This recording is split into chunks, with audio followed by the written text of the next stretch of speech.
اعوذ باللہ من الشیطان الرجیم، میں اللہ تعالی کی پناہ میں آتا ہوں شیطان مردود سے۔ بسم اللہ الرحمن الرحیم، اللہ کے نام سے شروع جو نہایت مہربان رحم والا۔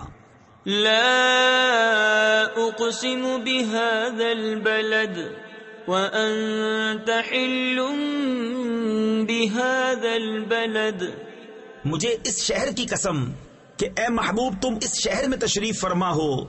تفسیر خزائن العرفان میں ہے، اس آیت سے معلوم ہوا کہ یہ عظمت مکہ مکرمہ کو سید عالم صلی اللہ تعالی علیہ وسلم کی رونق افروزی کی بدولت حاصل ہوئی۔ ووالد وما ولد لقد خلقنا الإنسان في كبد أيحسب أن لن يقدر عليه أحد يقول أهلكت مالا لبدا أيحسب أن لم يره أحد أَلَمْ نَجْعَلْ لَهُ عَيْنَيْنِ وَلِسَانًا وَشَفَتَيْنِ وَهَدَيْنَاهُ النَّجْدَيْنِ۔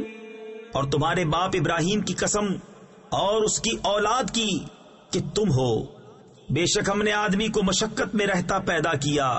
کیا آدمی یہ سمجھتا ہے کہ ہرگز اس پر کوئی قدرت نہیں پائے گا؟ کہتا ہے میں نے ڈھیروں مال فنا کر دیا۔ کیا آدمی یہ سمجھتا ہے کہ اسے کسی نے نہ دیکھا؟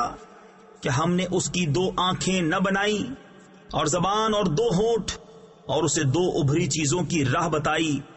فَلَقْتَحَمَ الْعَقَبَةَ وَمَا أَدْرَاكَ مَا الْعَقَبَةُ فَكُّ رَقَبَةٍ أَوْ إِطْعَامٌ فِي يَوْمٍ ذِي مَسْغَبَةٍ يَتِيمًا ذَا مَقْرَبَةٍ أَوْ مِسْكِينًا ذَا مَتْرَبَةٍ۔ پھر بے تأمل گھاٹی میں نہ کودا، اور تو نے کیا جانا وہ گھاٹی کیا ہے؟ کسی بندے کی گردن چھڑانا یا بھوک کے دن کھانا دینا، رشتہ دار یتیم کو یا خاک نشین مسکین کو۔ ثم كان من الذين آمنوا وتواصوا بالصبر وتواصوا بالمرحمة أولئك أصحاب الميمنة والذين كفروا بآياتنا هم أصحاب المشأمة علیہم نار مؤصدہ۔ پھر ہوا ان سے جو ایمان لائے اور انہوں نے آپس میں صبر کی وصیتیں کی اور آپس میں مہربانی کی وصیتیں کی، یہ دہنی طرف والے ہیں، اور جنہوں نے ہماری آیتوں سے کفر کیا وہ بائیں طرف والے، ان پر آگ ہے کہ اس میں ڈال کر اوپر سے بند کر دی گئی۔ صدق اللہ العظیم۔